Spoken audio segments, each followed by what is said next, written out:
how much do you know about the Holocaust? I've gone several times to the museum in DC.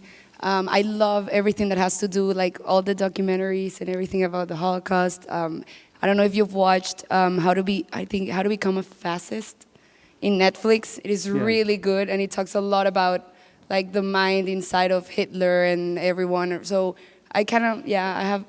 So what have you gotten from that? What have you gotten personally from it? What have you learned about yourself? About myself? Yeah, from studying the Holocaust.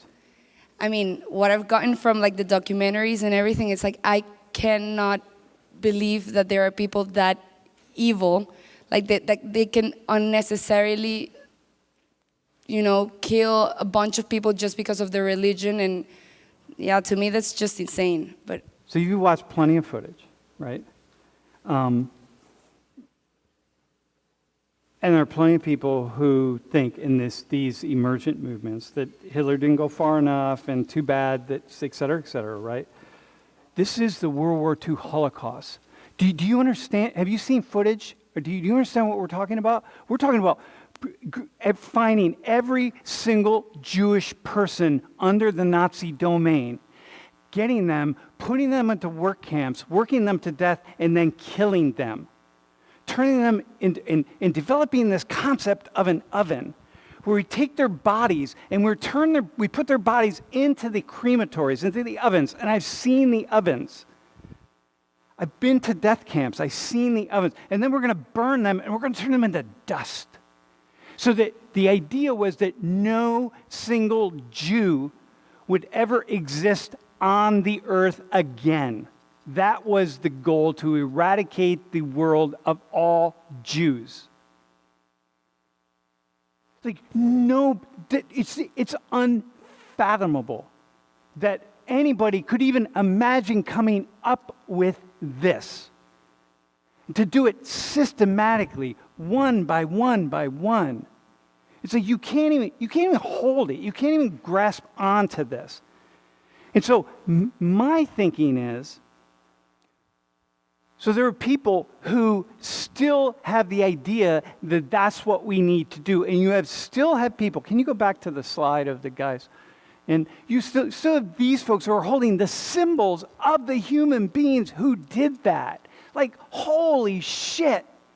Like, who are you? That you would hold that symbol of someone who committed really, in terms of time and space, probably, I think I could say, the most horrific, systematic slaughter of a human group ever to have been perpetuated on the planet. In just a few short years to kill that many human beings. So my question then, Adriana, to you is, like, how do you... They're here, right? This is an ideology that hasn't gone away. So as a Gentile, right? Are you Catholic? Yeah. Okay, so and the Catholic Church was very much in collusion with the Nazis, and the Catholic Church was very much in collusion of hatred and all the working up with the Nazis, right? But just nonetheless, right? How do you just as a human being, like, how much attention do you pay to this? I'm asking, and you said, okay, well, I watch a lot of videos, I watch documentaries, and then the question is, what do you learn about yourself, about who you are, by watching that? Or by what I just said? I don't know, I feel like I totally don't really, I'm super Catholic, and I cannot believe that the Catholic Church was so involved with everything that had to do with the Nazis. Colluded, not so involved, colluded. Okay. I can show you lots of photos with Nazi officials and German and Catholic bishops and so on and so forth, right? Yep, but go ahead. I've learned that I am, a good person. I don't know. It's like I don't know how people can do that. Like, it's not even a thought in my mind. I don't know. So let me give you this question, right? Let me give you this, and I'm going to bounce it to you also, right? The people who supported them, the people who carried out all the killing, they weren't They were just like this guy. If you knew this guy, if he was your neighbor, you'd be like, yeah, he's a nice guy. He's my neighbor. Yeah, he has a dog. His dog's name Rex. It's like whatever it is, right? They're just average, ordinary people. See all these folks right here? See, if Nazism came to the United States, a whole bunch of these people sitting right here would be right in line with it. And they'd be the ones carrying out the killing. They'd be the ones turning the ovens on. They'd be the one doing whatever they need to do.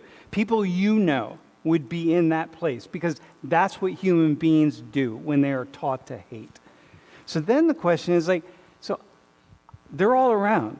So now, what does that say? Like, what's this say? Like, there's no right answer. It's just like, So I feel like humans are super, like if we are taught to hate, we're taught to behave a certain way and we have to maybe follow, like right now with Russian and how the Russians don't want to go to war, but they follow Putin's orders and everything. It's like, I feel like we're so, I'm trying to think of the word in English, like we can be easily manipulated. Yeah. And so I feel like that's what happened with the Okay, awesome. So including myself. Including yourself. Yep. If I was raised and I was taught to hate and whatever, I feel like it would have been for me not another, like I would, Yeah. This is why I talk about, look, every day of my life, I stand in front of a mirror and I say, Sam, in what ways are you being manipulated that you don't even realize, right? Just like the German people, right? Just like the American people in different ways, right? Olivia, what do you like when you hear what I just said about just like about the gravity of this? Like, what comes to mind for you?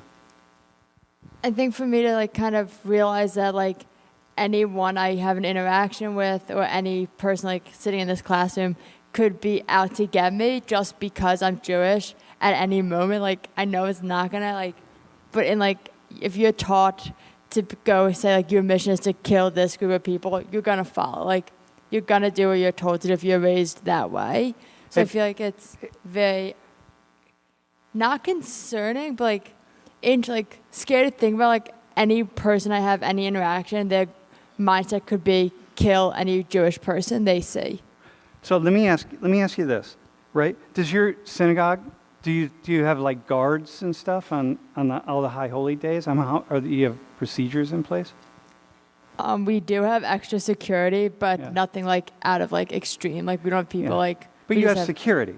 Mm-hmm. Yeah. So how many of you go to churches and you have security at your church because you need security there? Like how many people have a Christian church and at your church you have security? Because just about every synagogue in the United States at this point in time has security, right? It's like, okay, this is the nature of what it means to be Jewish in the U.S. and anywhere. The same is true in Europe. I don't think that, it's not that, do you have any idea where the hatred of Jews comes from? I have no idea. Do you have any idea? Do you ever think about it? I was going to ask you, like, why the Jews specifically? Why the hate towards them? Why the hate toward Jews, right? Have you wondered that? I've wondered it, like, if I've been, like, studying it in schools or high school especially, I have wondered, like, why the Jews? Why are they the targeted group of people? Yeah, what did Jews do? Like, what have Jews done, right? And, by the way, when I think about being Jewish, if I was Jewish, I mean, I'm named after my mom's Jewish gynecologist his name was Shmuel. Shmuel is Samuel in Jewish, so I guess that means something. But if I were Jewish, I would say, I would look at Israel, for example. So listen to this. So look, I do geopolitical stuff, right? So I have a critique of Israel that I can go up and down and across in talking about Israel. But if I were Jewish, Israel would be, for me, a place I'd always be thinking about as a place that's necessary because this anti-Semitism hasn't gone away in over 2,000 years. I have a place in Colombia because if shit comes down here in the United States, I'm out of here and I'll be in Colombia, right? But if I were Jewish, I'd have a place in Israel. I'd know that that's where I'm going to go, right? This is the nature of it. the bottom line is the origin of the anti-Semitism is Christians. And so it's Christianity. And so I don't have time to go into that, but it's not a very complex story, but it all comes from Christians. So, which is odd because Jesus was Jewish. He died Jewish. He was born Jewish and he died Jewish. And everyone around him in the early part of the so-called Christian church worshipped a Jew. So it's really odd that the anti-Semitism would arise in the way that it did. So the purpose of this conversation is just to seed something, to think about it. You know what I mean? To me, I'm just blown away constantly. Every time I think about it, I'm blown away. So, yeah. Okay, so thanks.